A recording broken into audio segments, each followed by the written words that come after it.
waajjirni haaroo inni kun waajjirri torban kun gad dhufe duraan namni aanaa irratti deemee wal kasasaa ilaa godina deemee maal kana hunda ta'ee rakkachaa ture. Kanaafuu ammaan tana namni hundinuu tajaajila asitti hirkata namni deemee wal kasasuus hin jiru. Maqaan kiyya Misraa Mamman Jaa dirree qabsooti. Akka hawaasa addaa dirree qabsootti baasiin nuti duraan baasaa jirru misooma keenya xiqqeessitee diinagdee keenya xiqqeessitee ofina nurra fiddee jirti. Amma egaa hoggansi kun nu gad dhufe hawaasni addaa dirree qabsoo dhimma keenya yeroo furanneeti tajaajila bal'aa nu kennanii nu keessummachiisanii baasii duraan baafnee kasaaraan nurra dhufte san nurraa hambisanii haala bareedaadhaan irraa gammannee faayidaa guddoo irraa argachaa jira. Loon tokkichaa qabnu gurgureeti hoolaa qabu hoolaa gurguree dhimmuma keenya kana furmaata arganne jechuuf akka hawaasa dirree qabsootti yaa turre duraan. Amma alhamdulillaahi baasiin nuti baafnu san nurraa hafteeti diinagdee keenya nu wayyaa'ee tajaajila bal'aa argachaa jirra. Hoggansa gabbee kana irraa gammannee jirra. Yusuf Usmaan Abdiitiin jedhama. Araddaa Dubaatee eega bulchisi kun gadi bu'e waan guddaa irraa agarre waan guddaa irraa hubanne fuula duraafillee maatii barachiifannullee bulchisa gaariillee irratti abbanoonee gaaddisa teenyee yaada bareedaadhaan wal dabarfannee hojii gaarii irra jira. Nooliinis nurraa haftee nageenyi nuu bu'ee bulchisa gaarii numa mangistumaa umma garree jennaawu. Ramadaan Abdusalaam Abrahimiin jedhama. Bulchaa bulchiinsa gandaa Awumaraati. Egaa garanatti gabbuun ji'a torba geenye jira gara ji'a 8 lakkaawwachuuf jalqaba asitti wanti jijjiirame waajjira gandaa kana fakkaatu jijjiiramni dura asirraa jalqaba.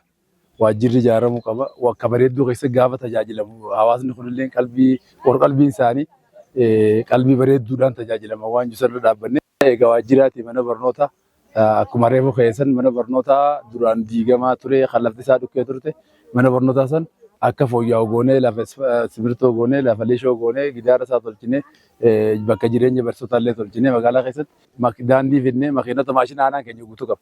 Akka tasaa ta'e inni akka carraatti maashinoota aanaan qabu sani fayyadamnee karaa kiiloomeetira 14 ta'u garanatti baasnee akka gandii ol qunnamuu fi namoonni akka oomisha isaa magaalaa geeffachuu danda'u goonee jirra. Gara qonnaatiin lafa tana potenshaala jiru adda baafnee gara sharaa 84 jira kan amma kalaaltan kun. Isa kana aanaa gaafannee kalluun gara 10,000 ta'u finnee sharaa akkanaa 14 keessa ni jira. Kan amma bilchaatee as dhiyaachuu danda'e kun sharaan akkanaa bakka biraa sun inni 14 jira jechuudha. Amma garasitti fuuldura babal'ifna magaalaa kanarratti illee nama jaarree inni kun akka jaarmiyaan namni immoo waan kana ammaan tana danda'amu eegale. Kanaaf inni kunis jijjiiramee eegas dhufee uummata halkanii guyyaa carraaqqatu. Uummata akkanaa dhufnee nutis iddoo kanatti gabbuunee tajaajiluudhaaf gammachuu guddaatu dhagama. Erga gabbuunees hojii baay'ee waliin akka hojjenne ni beeytanii inni ijoo fi qulfiin namni iddoo kana duraan beeku namni har'a arke gammachuu fuula hawaasa keenyaa irraa ni mul'atti. Inni kun ibsituu hojii keessaniiti nuti ni qindeessine malee isinii hojjetee ulfaadhaa galatooma isinii jechuu barbaadeetti. Kanaa ol misoomsuu dandeessan uummanni dirree qabsoo waajjira kana fakkaatu hojii kana fakkaatu nu wajji qindeessanii nu wajji baaftanii baga gammaddan baga waliin gammaddan jechuun barbaada. Ammallee ni hojjettan kanaa olis hojjechuu dandeessanii baga gammaddan isiniin jechuun barbaada. Waajjiroota bakka uummatatti ta'anii kana tajaajila ittiin gaggeessan 15 irratti ijaarree jira. 15 irraa 14 irraa xumuree 3 sadarkaa ibaarra irra ga'ee jira. Tokko qofa karraa xumuramee hanga ammaatti tajaajila kan nuun eegalini.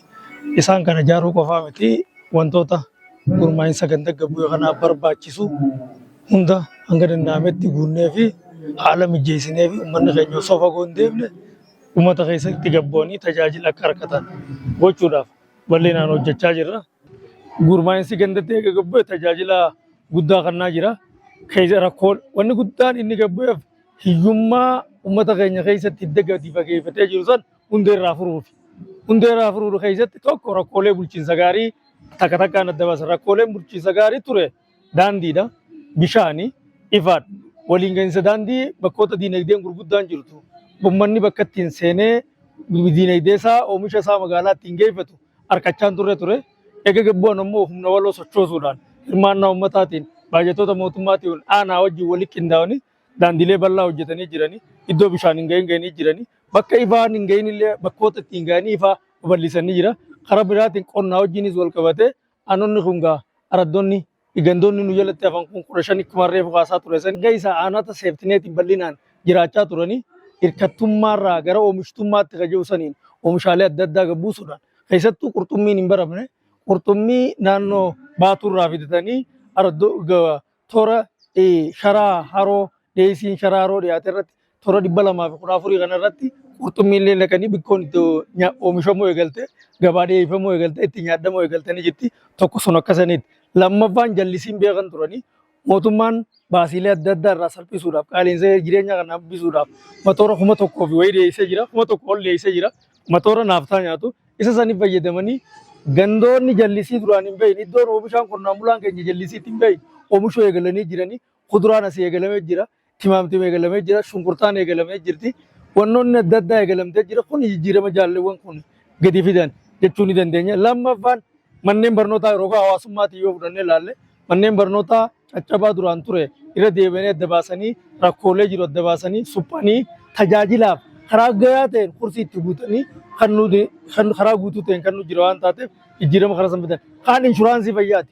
Inshuraansii fayyaa tokko ragaadhaan adda baafatanii akkaataa namni bareessatame sanii itti hooggananii itti karoorfatanii tokko qonnaan bulaa bira inshuraansii manaan xalee eenyummaallee kannanii uummanni akka irraa tajaajilama godhamu jiranii san bira kutanii bakkoota dhiyeessii qorichaa rakkootti ta'etti illee adda baasanii koominitii faarmaasii achi banaa jiranii faarmaasii hawaasaan achi bananii uummanni keenya dhiyeenyatti akka tajaajila argatu. Maaliif kana jenna baadiyyaa keessatti koominitii faarmaasiin ni banamtiin shakki ture jechuudha. Egaa jaalleewwan kun gadi bu'uun rakkoo uummataa kan eega adda baafatanii booda bakka itti rogasaniin tajaajila achirratti illee balanii dabaluuf babba lama qabna buufata 4 qabna buufata 4 irraa 2 rabbanamee jira waggoota itti aanu kan ammas 2 rabbanuudhaaf sochii bal'aa godhu jira waan taateef hojiilee kana rakkoo uummataa tajaajila biroo rakkoolee bulchiinsa gaarii furuu uummatatti dhiyaatanii bulchuunis buluunis ganda jaanii sochiin isaan hojjechaa jiran guddaadha waan ta'eef tabba ta'anii hoogganuun tabba ta'anii ummata kana tajaajiluun seemmadeedha jechuudhaan hunda nama balatee nama 4,000 ol yoo xiqqaate ganda 582tti kan tilmaamamu humni kun dooktara kan of keessaa qabu maastara of keessaa kan qabu xiqqaan digrii of keessaa qabu ijoollee gadaameessa keessan keessaa baate bulchanis buluunis ganda ja'anii isinitti dhiyaatanii rakkoo keessan caqasuudhaan furmaanni sadarkaa gaditti kan argachuu qabu gaditti kan aanatti kan godinaa fi naannoon akka deebisu carraaqqiin jalqabame abdii waan namaaf kennuuf jecha hiree kana mootummaa jijjiiramaatii fi paartii badhaadhinaaf fidee waan ta'eef baga guyyaa seena qabeessa kana walaa galee waliin dhufne isiniin jechuu barbaada. Waliigala ganda 582 keessatti gaggeessaa sadarkaa dooktaraa fi maastaraa fi digrii qabuu fi kan gabbuusne nama 4,000 yoo bakka hundatti karaa qindaawaa ta'een gaggeessaan kun gabbu'ee ganda ijaarratee hojii qabatamaa keessa galee jijjiirama guddaadha kan fidaa jiru. Kaayyoon mootummaa naannoo Oromiyaa ganda hunda keessatti hiyyummaa gosa seentee fi hiyyummaa badhaadhina maatii bira jirtu san bu'uura irraa hiikuudhaaf humni gabbu'ee kun jijjiirama guddaadha kan fidaa jiru. Keessaafuu hawaasatti dhiyaachuun rakkoon hawaasaa maali kan jedhu sirriitti kan addaan baasaa jiranii fi rakkoo sana egaa addaan baasan booda immoo humna riisoorsiin naannoo kanaa qabnu maali uummata kana hiyyummaa kana keessaa baasuuf kan jedhu sirriitti analaayiz godhanii kan karoorfatanii hojii qabatamaa keessa galanii san qofa osoo hin ta'in akkuma beekamutti naannoo barnootaattis fayyaattis rakkoo hawaasa bu'uurarraa hirmaannaa uummataatii fi humna walootiin hojiin rakkoon hiikachaati kan jiru. Wanni adda isa godhu iddoo hundatti istaandardii mootummaan naannoo Oromiyaa baaseen waajjira ulaagaa isaa guuttate bakka hundatti ijaaramee ulaagaa karaa guuttateen eebbisaa jira. Eebba godhuu bichaa osoo hin ta'in koriidaree bifuma wal fakkaatuun magaalota hunda keessatti akkuma magaalaan jalqabdisanitti hanguma humna isaaniitti waanuma naannoo isaanii jiran koriidara adda addaa hojjechuudhaan baadiyyaan gama magaaloomuutti fi seentara waan hunda irraa argattu ta'aati kan jettu. Bu'uuraalee misoomaa kan akka daandii, kan akka bishaanii fi bishaan jallisiif ta'u kan booda keessaa baasuudhaan hojiin jalqabame baay'ee abdii kan namaaf kennu naannoo kanatti immoo bu'uura isaa kan jijjiirame aadaa qusannaati kan jijjiirame. Dur namni waan hojjete manuma keessatti fayyadame of dagannaa guddaadha kan ture. Haa ta'u amma aadaan qusannaa gabbachuudhaa kan ka'e kaan gama daldalaatti ce'uudhaan, kaan gama investimentii ce'uudhaan, kaan immoo nyaataan of danda'uudhaan wanni hojjetamaa jiru baay'ee kan nama gammachiisu.